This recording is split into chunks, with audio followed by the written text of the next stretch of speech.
este encuentro de ciudades ecológicas vamos a conversar con Mercedes Pombo, quien es una de las referentas nacionales de Jóvenes por el Clima. ¿Qué tal, Mercedes? ¿Cómo estás?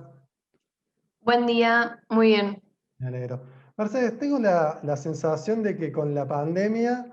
el discurso ambiental ha adquirido cierta centralidad en el espacio público. Preguntarte por un Mm, lado si compartís esta mirada y si la compartís, si crees que es algo meramente coyuntural o que en realidad lo ambiental vino para quedarse. Bueno, empiezo por lo último. Yo creo que lo ambiental vino para quedarse, pero también es porque es una problemática que no es que tiene un principio y un fin, sino que es un proceso que se va a ir acelerando y cada vez va a ser mayor la problemática y en ese sentido también va a ser mayor la discusión pública y la organización colectiva que se dé en torno a eso. Yo creo que la cuestión ambiental se empezó a instalar como tema fuerte antes de la pandemia, bueno, a principios del año pasado, que es cuando surge Jóvenes por el Clima, que de hecho surge en el marco de movilizaciones masivas contra el cambio climático, protagonizadas por pibes y pibas, en su gran mayoría menores a 15 años. Y a mí algo que me marcó fue, por ejemplo, el hecho de que fue parte del debate presidencial, que justamente me pareció interesante porque fue algo como muy naturalizado y asumido, que era un tema central y que se tenía que debatir en esa instancia porque tenía que ser parte de un proyecto de país, pero en otro año hubiese sido inimaginable porque realmente era considerada una cuestión absolutamente secundaria. Entonces creo que hubo un proceso previo a la pandemia eh, que se dio más allá de eso y que fue instalando la cuestión ambiental como un eje central. Ahora, evidentemente la pandemia fue un catalizador de un montón de discusiones, porque si bien no se instaló lo suficientemente de esa manera, eh, es de público conocimiento que hay una relación entre el avance sobre los ecosistemas y los virus de origen zoonótico como el COVID-19, y en ese sentido esto se enmarca, no es un hecho fortuito, sino que se enmarca dentro de ese proceso que nos guía hacia una crisis existencial. Y bueno, eso. En ese sentido yo creo que es un tema que se va a ir Y ahí instalando cada vez más. en línea con lo que plantea Mercedes, ¿cuál crees que es el rol por ahí de los movimientos ambientalistas para generar esa conciencia ciudadana y comunitaria ambiental? A ver, uno tiene la sensación, y creo que en buena medida gran parte de las problemáticas ambientales tienen su razón de ser a partir del divorcio entre la sociedad y la naturaleza. Bueno, ¿cómo se reconstituye ese vínculo? Bueno, yo creo que es la tarea más compleja, porque creo que una vez que no es, nunca termina de ser una batalla a nada, pero una vez que se da esa batalla de sentidos, después todo lo material viene atrás de eso, como una vez que se instala la cuestión de que que lo ambiental es en realidad una cuestión de derechos humanos, de soberanía y de justicia social, todo lo que tiene que ver, por ejemplo, con procesos legislativos, políticas públicas, va atrás de eso. Y creo que eso, creo que es la mayor tarea que tienen las organizaciones ambientales, como señalar un poco esa unión y también mostrar cuáles son los efectos en términos sociales, que creo que ahí es donde históricamente se flaquea un poco, por lo menos del ambientalismo oficial, porque siempre también lo que vemos de Jóvenes por el Clima es que hay un montón de actores que históricamente no fueron reconocidos dentro del ambientalismo, como pueblos originarios, cartoneros y cartoneras, trabajadores de la tierra, sectores que por ahí no se definen a sí mismos o la sociedad no los define como ambientalistas, pero que su tarea pasa casi exclusivamente por cuestiones ambientales y que traen otra narrativa que justamente lo que hace es mostrar esa unión indisociable entre sociedad, ambiente o economía y ambiente, que son como esas dicotomías que se van generando. Y bueno, creo que el rol de las organizaciones ambientales es eso, trazar un poco esas alianzas estratégicas y mostrar un poco cuál es el problema real detrás del ambiente, que no es salvar pingüinos en otro continente. Claro, bueno, a ver, en línea con eso, a ver, dentro del ambientalismo hay como distintas corrientes, hay algunos que se identifican más con esta idea conservacionista, digo, defender los pingüinos, aquellos que pregonan como soluciones tecnológicas frente a cada problemática ambiental, y después hay todo un movimiento de justicia ambiental que viene creciendo con mucha potencia, con mucha fuerza, no solamente en Argentina, sino en América Latina. Preguntarte con cuál de estas líneas Jóvenes por el Clima se identifica Y en general, bueno, ¿cómo ves vos el ambientalismo en Argentina? Bueno, nosotros nos identificamos por ahí con una categoría que es medio ambiciosa, que es la de ambientalismo popular, que evidentemente no es, creemos que no llegamos ahí, sino que es un horizonte y construir hacia eso. Sí creo que también todas esas corrientes son complementarias, porque hay distintos sectores de la sociedad que se sienten interpelados por distintas formas de militancia y que el problema surge cuando una de esas perspectivas es totalizada. Y también las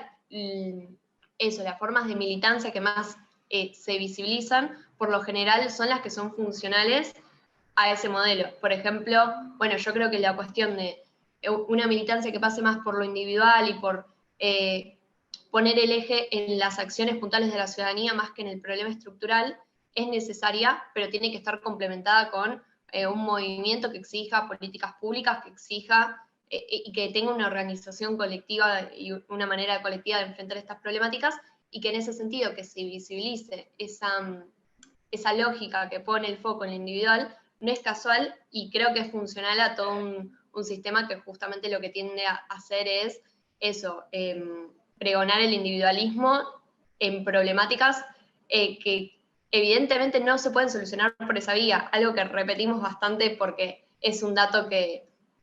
es bastante ilustrativo, es la cuestión de que el 71% de los gases de efecto invernadero los producen 100 empresas. Y ahí la meritocracia del colapso ecosistémico, evidentemente la meritocracia no te salva. Tiene que haber algo más grande que encuadre eso. Que evidentemente no alcanzan las iniciativas individuales, mejor dicho, individualistas,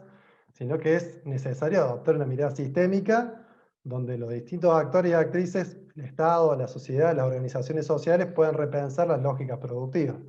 Te llevo por ahí más al plano del urbano, de nuestras vidas urbanas, en ciudades y pueblos. ¿Qué problemáticas por ahí ustedes como jóvenes por el clima identifican como más acuciantes? Bueno, un problema que es bastante reciente es la cuestión, por ejemplo, de la venta de terrenos públicos. Hay un término que nosotros tomamos bastante, que es el de el abogado ambientalista Enrique Viale, que es el de extractivismo urbano, y que justamente tiene que ver con esta lógica de pensar a la ciudad como una inmobiliaria, y la cuestión de que en las ciudades no hay por ahí minería, no hay agronegocio, lo que hay son tierras públicas, y en ese sentido la venta a mansalva de tierras públicas engendra, por un lado, problemáticas socioambientales porque hay una relación directa entre la venta de terrenos fiscales y la escasez de espacios verdes que son sumamente necesarios, por un lado, para la recreación, y se vio bastante con la pandemia lo necesarios que son esos espacios, pero también tienen una función ecosistémica fundamental y son fundamentales a la hora de mitigar el cambio climático. Y ahí hay una relación importante. Y después, bueno, también se relaciona con la emergencia habitacional que estamos viendo. Y creo que en ese sentido, tiene que, pensar una ciudad mejor, se tiene que pensar como parte de un todo. Creo que también algo que trajo bastante discusión la pandemia y la cuarentena es la necesidad de pensar un ordenamiento territorial, y vivimos en una sociedad en la que el 92% de la población vive en ciudades, y en ese sentido parte de pensar una ciudad más habitable es pensar en repoblar la patria y creo que en ese sentido excede un poco lo que se puede hacer en el marco de la ciudad. Pero sí, me parece que políticas fundamentales que puso en evidencia esta situación es la necesidad de más espacios verdes, que se relaciona con pensar la ciudad con otra lógica y priorizar los intereses de la ciudadanía, fundamentalmente. Y bueno, también la cuestión de la basura, que es una cuestión que también pasa por la periferia de la ciudad, porque la verdad es que la mayoría de los residuos que producimos en las ciudades va para las periferias, pero eso no significa que no afecte. De hecho, ante el potencial colapso de los rellenos sanitarios, particularmente en Norte 3, la propuesta es incineración de residuos. Y, por ejemplo, mis papás se acuerdan de la época en la que había incineradores de residuos y había toda una nube negra, y realmente es algo muy contaminante, que además damnifica la salud de la población, genera un problema laboral porque deja sin laburo a recicladores y recicladores urbanos. Bueno, yo creo que ese es el problema. Como que hay distintos problemas puntuales que todos se pueden enmarcar en esa lógica con la que se maneja en este momento la ciudad. Y en ese marco, digamos, frente al daño ambiental, ¿no? En general, ¿cómo ven ustedes el Estado? Digamos, ¿lo ven como responsable per se, cómplice de las dinámicas depredatorias de la naturaleza? O también uno puede pensar en el Estado, bueno, como una herramienta al servicio de políticas públicas, ambientales, amigables, responsables. Digo, ¿cómo visualizan ahí el rol del Estado? Sí, yo creo que pensar en encuadrar al Estado en una sola función, o sea, ya sea en términos aspiracionales, tipo de lo que debería ser, o de lo que es en este momento, siempre va a ser reduccionista porque hay un montón de cuestiones que entran en juego ahí, y lo que pensamos bastante también desde nuestro lugar es tratar de visualizar que hay sectores de poder que siempre están representados aunque nadie los vote, y que esos sectores de poder son los que muchas veces pujan para que se tomen ciertas políticas públicas, entre otras cuestiones, y que ahí nuestro rol un poco es ser uno de esos sectores que tiran para otro lado, porque si también lo que pasa es que hay una cierta reticencia, por ejemplo, a disputar esos terrenos, porque justamente muchas de las problemáticas que estamos viendo son consecuencia de políticas públicas o la falta de ciertas políticas públicas, pero creo que justamente ese es el motivo por el que las organizaciones ambientales y la sociedad en general tiene que empezar a disputar con esos sectores, y hay ejemplos en los que esa disputa fue exitosa. Como por ejemplo. Bueno, por ejemplo, para mí un ejemplo importante es Mendoza, en el que el lobby minero que para mí también es un ejemplo de inestabilidad institucional, o sea, un problema institucional grave, el hecho de que la política, por lo menos en una provincia puntual, responda a el interés directo de corporaciones, en este caso el lobby minero, y que se votó medio entre gallos y medianoche, como me acuerdo que era cerca de Navidad, como toda una situación en la que eso se pretendía que pase de ser perseguido, pero lo que no se tuvo en cuenta fue la cuestión de que era, o sea, en una provincia en estrés hídrico se trató de hacer pasar una reforma que habilitaba el uso de ciertos químicos para la megaminería, como por ejemplo mercurio, y la respuesta de la sociedad fue muy rápida, muy organizada, y la sociedad en la calle frenó a uno de los lobbies más importantes del país. Y yo creo que es eso, es que haya una fuerza que responda a los intereses de la población y tironee para que las cuestiones se muevan para ese lado, porque creo que un poco eso es el Estado, es el reflejo de las bases que lo sustentan, y hay sectores que van a estar siempre sobre representados porque tienen más poder, también más poder para desestabilizar una democracia, por ejemplo, y que en ese sentido la forma es, por un lado se necesita voluntad política, porque sin voluntad política es completamente imposible, pero también se necesita una base social muy sólida que pueda dar esas disputas. Claro, con relación a eso te quería preguntar, digamos, si vos crees que es necesario una mayor legislación o mayores normativas, instituciones para abrir el Estado y que puedan participar los actores y actrices comprometidas con las cuestiones ambientales, o si crees que en realidad tiene que ver más bien y ante todo con un asunto de voluntad política, digamos, y que la normativa medianamente está, pero lo que falta es cierta voluntad política y quizás también generar esa correlación de fuerza, podríamos decir, desde lo social, para tensar un poco al Estado respecto a los intereses de estas megacorporaciones. Sí, yo creo que es un poco de todo, en el sentido de que es necesario que haya, bueno, la voluntad política tiene que estar, y yo creo que tiene que ver con eso, no tiene que ver, por ejemplo, con gobiernos buenos y malos, que creo que es algo que le excede la cuestión ambiental,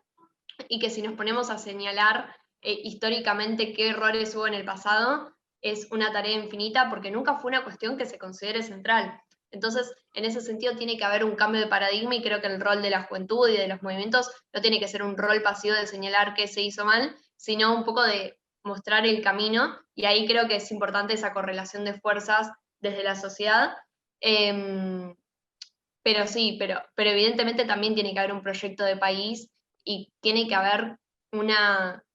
respuesta rápida de las dirigencias, de identificar que es una problemática que va a asignar nuestro futuro y que tiene que haber una adaptación muy rápida de la política, que por ahí incluso la reacción, que se adelante incluso una reacción social. Yo creo que eso en este momento no está sucediendo, eh, también porque estamos en un momento muy complejo en el que es por ahí difícil pensar en términos ni siquiera largoplacistas, a mediano plazo, pero creo que es una necesidad. Eh, pero bueno. Mercedes, mira, en este ciclo de ciudades ecológicas solemos por ahí preguntarle a las y los entrevistados si tuviesen que dialogar con un jefe comunal, con un intendente y plantearle cuál es la importancia de que en una política pública, en este caso ambiental, bueno, participen los actores y actrices ligados al ambientalismo. ¿Cuál sería la importancia de que estén estos actores sentados en la mesa de gestión, en este caso municipal? Podríamos pensarlo también en escala provincial y nacional. Bueno, eso justo me da la sensación que había dejado colgada algo en la anterior, pero me parece, me parece fundamental la participación de actores de la sociedad civil, porque justamente esta transformación y esta adaptación que se tiene que dar de la política y que no se está dando, tiene que ver con que muchas veces las decisiones van por un lado y los procesos sociales por otro, y creo que se generen esos espacios en común puede hacer que haya una evolución mucho más rápida, que en este momento es lo que necesitamos. Y bueno, también hace poco se aprobó Escazú, que tiene que ver bastante con eso, con la necesidad de una transparencia y también con espacios de participación pública que hacen a la diferencia. Por ejemplo, bueno, todo esto que pasó en Mendoza no hubiese pasado de la manera que pasó, si hubiese habido una instancia de licencia social en la que la sociedad pueda ser partícipe de esa medida y rechazarla a partir de las necesidades de la población, o en otras provincias, eso, como que tiene que haber esa cuestión de incorporar que es necesaria la licencia social para avanzar sobre ciertas cosas y especialmente en materia ambiental. Así que la participación de la sociedad civil en distintas instancias es fundamental. Mercedes, solés definirte muchas veces como activista y como militante ambientalista y también feminista. Cuando uno piensa en este siglo XXI, sobre todo en la Argentina, uno divisa que los grandes movimientos más disruptivos precisamente tuvieron que ver con los movimientos de mujeres y disidencias, con las luchas ambientales y por supuesto también con la lucha de las y los trabajadores de la economía popular. En el futuro post-pandémico, ¿vos creés que estas luchas deben converger para tener mayor potencia o crees que, en todo caso, cada una de estas luchas puede continuar de manera medianamente por separado y no necesariamente confluir en una propuesta reivindicativa y propositiva, en este caso, de país o de territorio? Yo creo que hay una interseccionalidad entre esas luchas que es imposible que no se dé y que obviamente es una búsqueda generar esos puentes, pero en la realidad material esas relaciones están porque, bueno, de hecho las consecuencias de la crisis climática aumentan las tareas de cuidado que siguen recayendo en feminidades y, por ejemplo, bueno, eso es algo que se ve en general en las luchas socioambientales que muchas veces son encabezadas por mujeres en esa clave, como las madres de Ituzaingó, las mujeres de Famatina, y también como que en situaciones como esta, que por ahí se disocian un poco de lo ambiental, pero que tienen que ver con lo ambiental, como esta pandemia, las que levantan ollas populares en los barrios son mujeres, y al mismo tiempo está esa cuestión de la economía popular, que esa organización colectiva contiene esas desigualdades que engendran estas mal llamadas catástrofes, porque si se puede evitar y si hay proyecciones que lo advierten, no es una catástrofe, pero bueno, la economía popular en ese sentido tiene un rol fundamental y también a la hora de, bueno, eso que ese sector excluido por el sistema que genera una respuesta que va por fuera de las lógicas de ese modelo y que, por ejemplo, ofrece ofrece alternativas como la agroecología o, bueno, el rol que tienen cartoneros y cartoneras, una serie de cuestiones que por su misma naturaleza van en el mismo sentido que tenemos que ir en materia ambiental. Así que yo creo que esa interseccionalidad existe y que de alguna manera se tiene que mostrar más. Es decir, que justicia social y justicia ambiental van de la mano, digamos, ¿no? Sí, sí, sí. Sí, porque la problemática ambiental, eso es una problemática que profundiza todas las desigualdades preexistentes y, y hay una serie de cuestiones, por ejemplo, eh,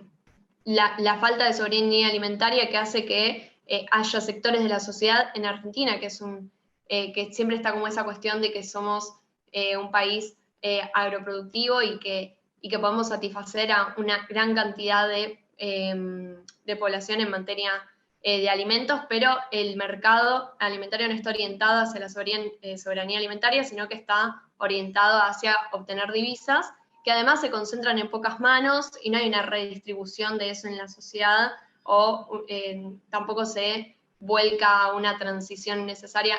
Como que hay todo un entramado que no está bien orientado y además, si las advertencias de la comunidad científica son que cada vez va a haber menos rendimiento de los suelos, apuntar a la soberanía alimentaria como política de gobierno es también ver el futuro que nos va a tocar y actuar en consecuencia.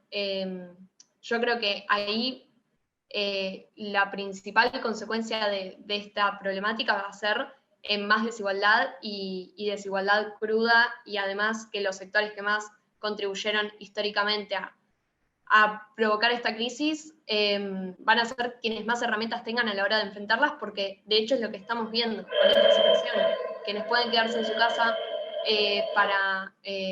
hacer home office o todas esas cuestiones son los sectores que dentro de todo tienen un buen pasar y eso se va a ir asentando cada vez más hasta que la torta sea más chica, que quienes pensaron que nunca se iban a quedar afuera se queden afuera. Bien, Mercedes, bueno, muchas gracias por este tiempo, por poder conversar. Ojalá que, bueno, cuando la pandemia lo permita, seguramente, bueno, ustedes están recorriendo buena parte del país, porque Jóvenes por el Clima no solamente está en Capital Federal, sino que la idea es federalizarlo. Por supuesto, aquí yo soy de Río Cuarto, de la provincia de Córdoba. Seguramente te esperaremos. Mira, yo hace algunas semanas tuve la oportunidad de conversar con, en este caso, jóvenes, adolescentes de nivel medio, también muy interesados y muy preocupados por la temática del cambio climático. Así que, bueno, seguramente serán bienvenidos aquí en la ciudad. Bueno, cuando vayamos coordinamos. Bien, muchas gracias, Mercedes. No, gracias a vos.